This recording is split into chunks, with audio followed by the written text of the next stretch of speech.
ఇలా బాగా కలుపుకుంటేనే మనకు ఇడ్లీలు అనేటివి తెల్లగా స్పాంజీగా వచ్చేస్తాయండి. ఇలా ఒక 2-3 నిమిషాల పాటు బాగా పిసుక్కుంటూ కలపాలి ఈ పిండిని.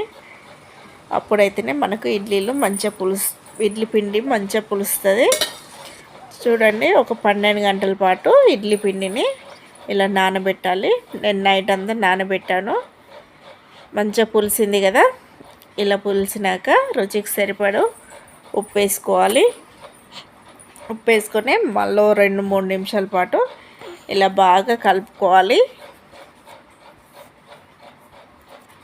ఇలా ఇడ్లీ పిండిని ఎంత బాగా కలిపితే మనకు ఇడ్లీలో అంత దూదిలాగా మెత్తటి కేక్ ఎలా ఉంటుందో అలా వచ్చేస్తాయండి.